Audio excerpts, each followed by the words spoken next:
Mesmo que nem todas as empresas consigam entrar no Oceano Azul ou permanecer nele por muito tempo, esse conceito pode ajudá-las a pensar em novas inovações e em inovações disruptivas que apoiem essa geração de novos resultados. Isso é comum.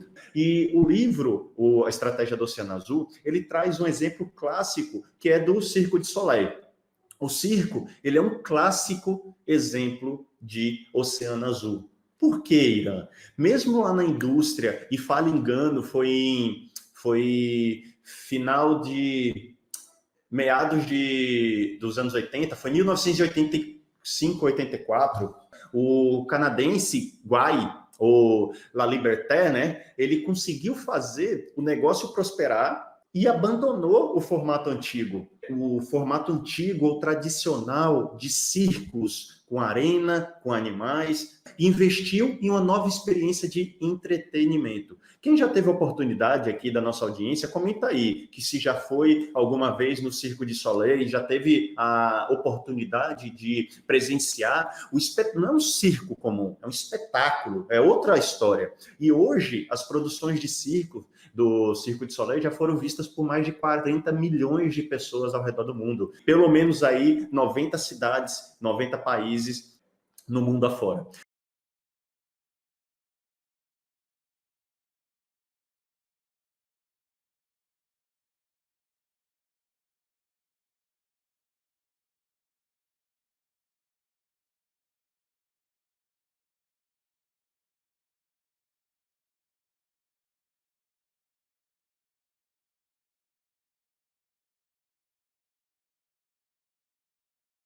Na época, lá em 1984, aqui no Brasil era muito comum ter bichos, né, ter animais, ainda em alguns circos, comum ter animais no circo. Mas lá em 1984, era muito caro, e aí, levando para o Cirque du Soleil, né, era muito caro manter animais, porque você precisava fazer a aquisição dos animais, gastar com treinamento, assistência médica, abrigo, alimentação, segurança, transporte, toda a logística envolvida na preparação do circo, na sua locomoção em cada uma das cidades, né? E para gravar ainda, naquele contexto, a exploração de animais estava sendo cada vez mal vista pelas pessoas que frequentavam o circo ou pelas pessoas das cidades, né? E aí eu poderia simplesmente falar, poxa, ninguém está gostando mais de animais em circo, e agora, o que eu faço, né? Vou largar, vou mudar, vou vender minha empresa, vou fazer outra coisa. Mas o que o Cirque du Soleil fez? Ele questionou, além do já citado uso dos animais, né? Ele questionou, por exemplo, a importância de performances artísticas, múltiplos picadeiros dentro do circo, né? 3, 4 círculos, e aí causavam ansiedade e dispersão também do público, além de demandar muito mais artistas dentro do todo ali do circo, né? E descontos também. Muitas vezes o pessoal não comprava ingresso esperando desconto. Ou seja, aqui eu estou falando de Oceano Vermelho, o pessoal está brigando por preço, sangrando, né, como o próprio livro diz. Por outro lado, o La Liberté, ele conseguiu identificar e extrair o melhor do circo. Opa, o que eu posso aproveitar desse circo, eliminando e reduzindo todas essas interferências, esses atributos que não me agregam ou que não estão gerando valor, estão muito mais complicando, muitas vezes, e potencializar outros elementos que me diferenciem, certo? Do modus operandi do circo comum, e combinar ainda sofisticação, teatro, enredo, danças, bom gosto artístico, né? Produções múltiplas, elevando o circo a outro patamar. Foi basicamente isso que ele fez, certo? Dessa forma, o Cirque du Soleil rompeu o trade-off valor-custo, valor-preço, certo? E passou a operar em águas nunca antes navegadas, o famoso Oceano Azul, ou águas desconhecidas, né? Beleza, Irã. E como que eu crio oceanos azuis em minha estratégia? Deixa eu só pegar uma água aqui. Como eu crio oceanos azuis em minha estratégia?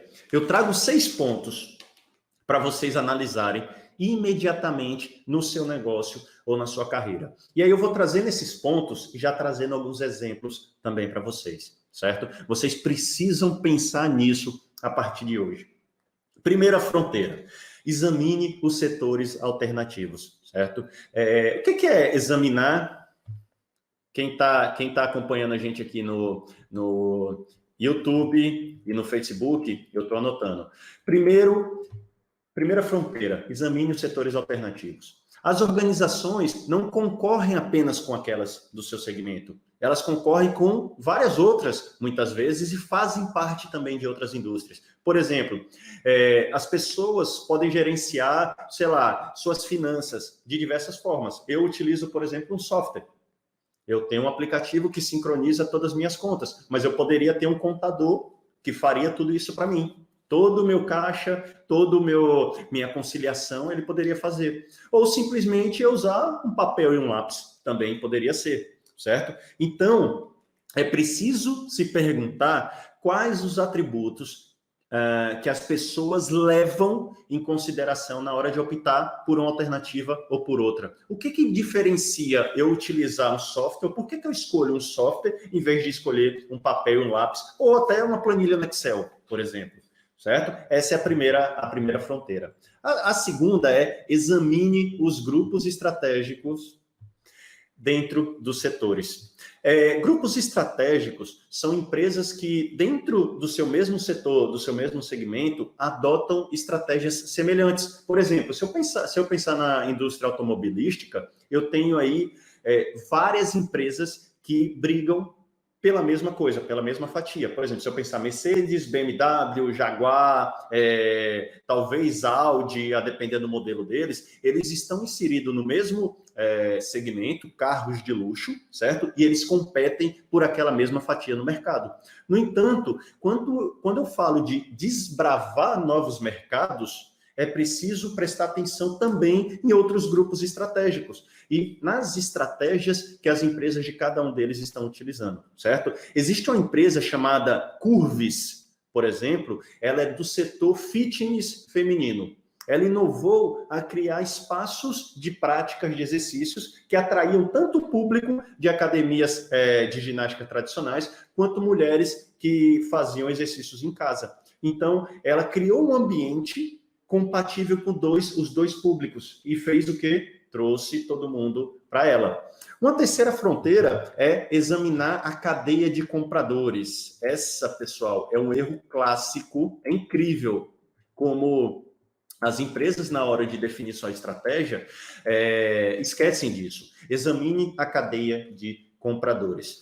Muitas vezes, o comprador de um produto ou de um serviço não é o usuário final. Por exemplo, se eu pensar na indústria de medicamentos, farmacêutica, geralmente quem influencia a indústria farmacêutica são os médicos. Eles são responsáveis pelas decisões dos pacientes, né? Eles que vão prescrever qual é o que o paciente vai precisar, certo? Aí, trazendo ainda na indústria farmacêutica, um exemplo clássico de criar novos mercados foi a Novo Nordisk, que é uma fabricante de insulina. E a aplicação da insulina, só para vocês terem uma ideia, ela era extremamente difícil aos usuários. Muitas vezes precisavam manusear seringas, ampolas fora de casa, certo? Além de administrar as doses de insulina de acordo com suas necessidades. E quem tem diabetes era extremamente complexo antigamente fazer isso.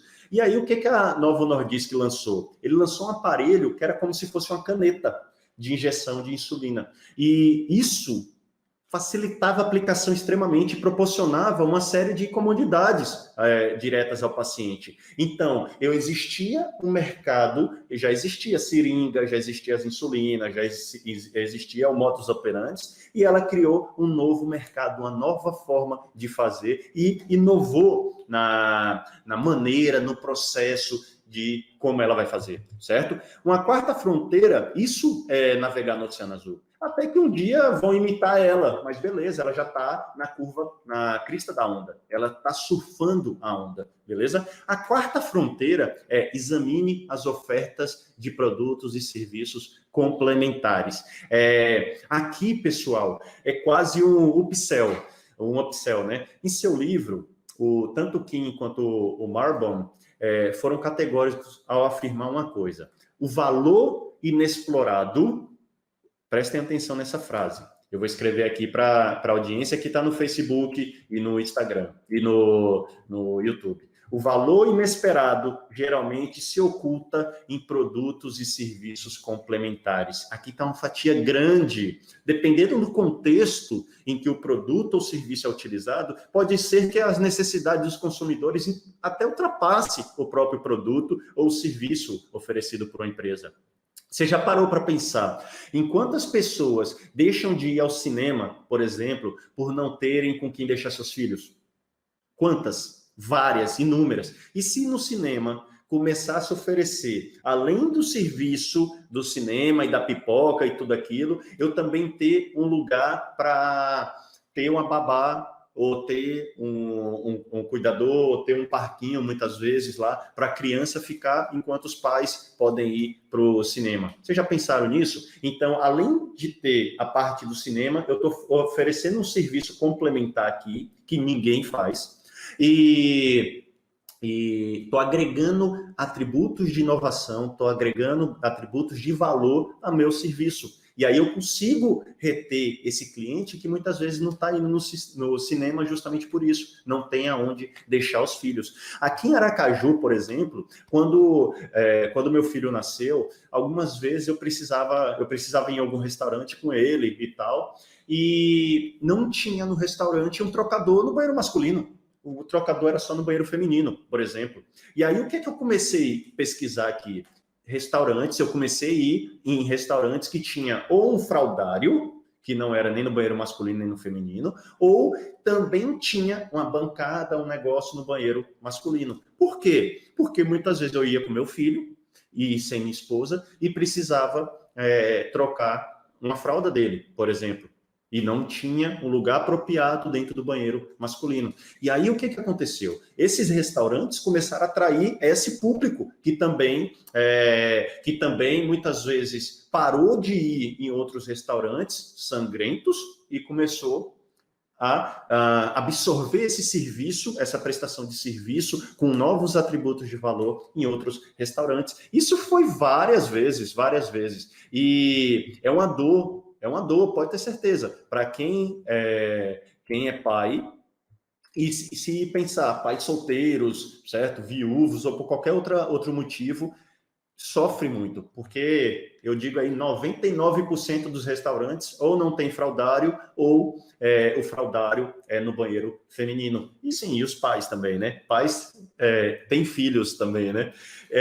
A quinta fronteira, examine os apelos funcionais e emocionais dos compradores. Aqui está quase entrando na neurolinguística, que é a neurociência, né? O comportamento dos clientes pode ser moldado de acordo com a forma como as organizações trabalham, certo? Para tornar seus produtos e serviços atrativos para os clientes. E empresas que têm um apelo emocional devem prestar atenção e também gerar elementos de apelo funcional. Da mesma forma, o inverso. Empresas que utilizam apelo funcional devem prestar atenção em elementos de apelo emocional. E, beleza, o que é isso, né? Um caso bem interessante é de uma empresa mexicana chamada Cemex. Cemex é uma grande produtora de cimento para construção, né? Ela observou que mesmo apesar do baixo custo do cimento lá no México, a maior parte e do cenário, né, de superpopulação na região, os mexicanos continuavam gastando a maior parte do seu dinheiro em festivais locais, em bailes de debutantes, em casamento, em batismo, certo? Em festas. E não, apesar da grande população, não se construía tanto. E aí eles consideravam Após entender todo esse cenário, a Cemex viu uma grande oportunidade aí. O que eles fizeram, né? Eles criaram um programa chamado Patrimônio Oi, uma espécie de clube de material de construção, em que as pessoas poderiam contribuir em dinheiro para ajudar a realizar o sonho de construir novos cômodos, por exemplo, em sua casa. Esse programa, culturalmente funcionou lá no México por conta de uma tradição que eles têm chamada tandas, que é como se fosse uma poupança comunitária. Então, o que acontecia? Ia ter um casamento, eu convidava meus... Aqui a gente coloca lista de presentes, né? Lá era a lista de cimentos. Então você, ou de qualquer outro material de construção, né? Nesse caso era o cimento. Você colocava a Cemex como sendo sua lista e todo mundo depositava um dinheirozinho. Aí você queria reformar sua casa, queria pintar, queria fazer outra coisa, em vez de ganhar presentes, panela, eletrodoméstico, eletrônico e tal, viagem, os convidados ajudavam a construir um cômodo, reformar a casa. Muito interessante essa visão, né? Então, eles analisaram o cenário e conseguiram se diferenciar com alguns atributos de valor. Conforme o livro ainda, ele juntava, 70 pessoas, por exemplo. Cada pessoa contribuía X durante tanto tempo. Isso ia ajudar a construir. É como se fosse um bolsão, né, que eles faziam. O sexto e última fronteira é examinar o transcurso do tempo. Mas o que é isso, né? A observação das tendências pode ser muito útil na hora de identificar oceanos azuis, obviamente. Se você está vendo o comportamento daquele público, o comportamento de uma massa, um comportamento do mercado indo para um lado, você pode aproveitar, pois isso ajuda a compreender as transformações que um setor pode ter no futuro, né? Se você observa os aspectos legais, por exemplo, as mudanças de lei que estão acontecendo, isso também são oportunidades. Aqui a gente está falando de riscos em si.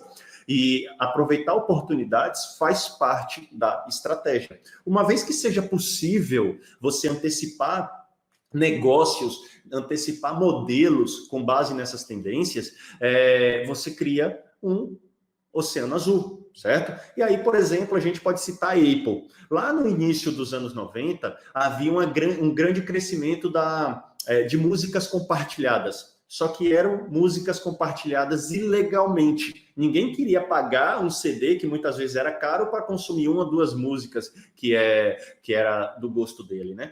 E eu cansei de comprar CD que eu gostava de uma banda ou outra, mas por conta de 3, 4 músicas. E aí, o que eles fizeram? Eles lançaram o iTunes. A Apple conseguiu disponibilizar faixas individuais, certo? Então, você comprava a faixa que você queria, com alta qualidade de reprodução, e ela criou dessa forma um oceano azul.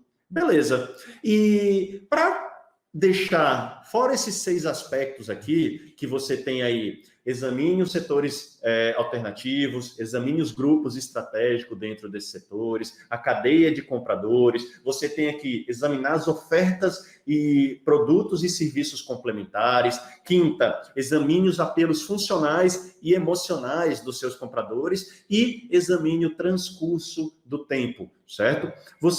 Eu vou deixar para vocês um exercício para vocês fazerem agora. E agora não, mas deixar aqui para vocês fazerem quando vocês se sentirem à vontade. Ele, basicamente, é o seguinte: você vai pegar uma folha de papel, você vai pegar um papel e uma caneta e vai escrever 4 coisas. Vocês vão criar uma matriz de valor. Criar uma matriz de valor. Como que eu crio essa matriz de valor? Eu vou utilizar 4 atributos que são reduzir ou manter, eliminar, elevar ou criar, certo? E aí vocês vão pensar o seguinte: em reduzir ou manter, o que você precisa reduzir ou manter? O que você faz hoje que você precisa reduzir ou manter, certo? Atributos que não geram valor algum para a sua estratégia ou não estão agregando valor algum para o seu produto, ao seu serviço. E o que você precisa eliminar hoje? certo? Para alcançar a sua estratégia, para alcançar, por exemplo, mais lucro ou alcançar mais clientes, o que você precisa eliminar de fato hoje? Além disso, o que você precisa elevar, certo? O que eu faço hoje que é muito bom, já me diferencia de certa forma do meu cliente e eu preciso fazer muito mais disso. Então, você tem a opção de elevar também algum atributo que você já se sente confortável, já faz parte da sua estratégia e você vê que isso é muito positivo para a sua estratégia. Está totalmente alinhado com seus objetivos e vai fazer cada vez mais você ir para o Oceano Azul e se diferenciar cada vez mais dos seus concorrentes. E por último, criar. O que você precisa? E aí você pode analisar seus concorrentes, inclusive, analisar as tendências. O que você precisa criar para se diferenciar dos seus concorrentes ou para realmente inovar? Então, o que eu preciso reduzir ou manter? O que eu preciso eliminar? O que eu preciso elevar? E o que eu preciso criar? Com esses 4 atributos, vocês vão estar criando uma matriz de valor. E aí, pensem vocês, tanto na sua carreira ou na sua empresa. O que você precisa fazer para se diferenciar e inovar e navegar no Oceano Azul, de fato, se diferenciando dos seus concorrentes, certo? Porque a ideia desse podcast é você usar a estratégia que resolve. Vencer é parar de competir. Se você tem os atributos que te diferencia dos seus concorrentes, você vai parar de competir. E aí você está nadando de braçadas no oceano, ainda não explorado. Você está se diferenciando do comum, certo? E de fato inovando, e de fato agregando valor. E aí, pessoal, é lindo. Vocês param de brigar por preço. Vocês vão brigar por valor. Acaba essa briga por preço. A gente vai brigar por valor. Esse foi nossa terceiro episódio do podcast e do programa Café com Estratégia. Eu sou Irã Costa Silva e estaremos juntos semanalmente com conteúdos incríveis e convidados fantásticos também. Acompanhe esse e os demais episódios em todas as nossas redes: Instagram, Facebook, YouTube. Todas são Irã Costa Silva, tudo junto. Se gostou, deixe seu like, comente, compartilhe, que a ideia é disseminar conhecimento, disseminar conteúdo de alta qualidade para o maior público possível. Até a próxima com Café com Estratégia.